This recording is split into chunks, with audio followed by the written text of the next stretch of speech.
Gracias, presidente. Buenas noches, señorías.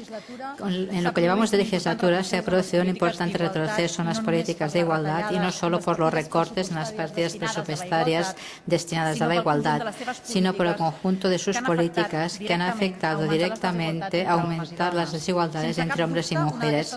Sin ninguna duda, una de estas medidas ha sido el Real Decreto 3/2012 de medidas urgentes para la reforma del mercado laboral, que ha introducido cambios importantes en las condiciones laborales de los trabajadores y trabajadoras.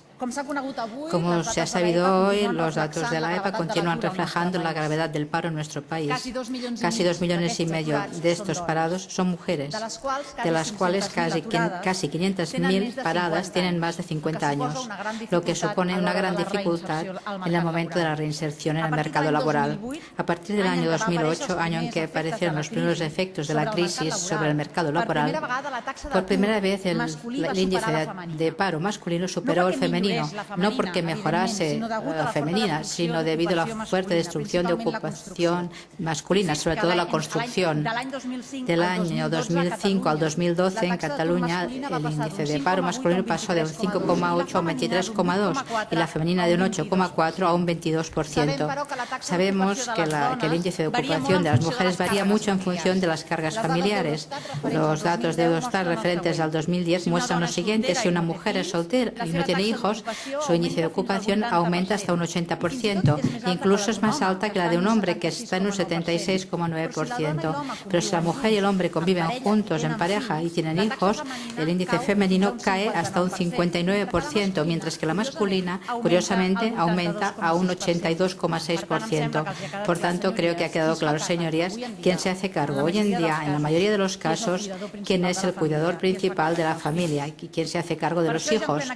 Por eso, ya en plena crisis del año 2011, el Consejo Europeo de Luxemburgo reivindicó la necesidad de hacer políticas de conciliación de la vida laboral y familiar. Sus Estados miembros, tal como marca la estrategia de Lisboa.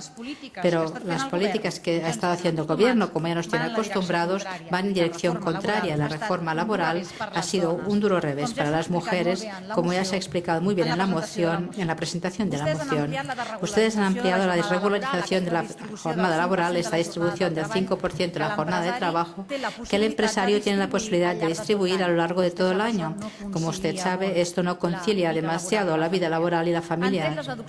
Han sacado las de maternidad, han modificado derechos y prestaciones por la condición de la vida familiar y laboral. Pero para poder hacer un análisis global de cómo está afectando la reforma laboral a las mujeres, no podemos dejar de lado algunas características principales en nuestro mundo laboral. La mujer trabaja en determinados sectores, uno de ellos el público. Llevamos más de 400.000 despidos.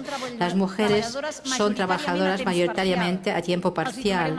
Les daré otro dato. En el año 2011, en Cataluña, el 78% de trabajadores con contratos parciales eran mujeres. Y, cómo no, la brecha salarial entre hombres y mujeres continúa siendo escandalosa en nuestro país. Las mujeres cobran menos en general cobran bastante menos, un 20% menos por hora que los hombres.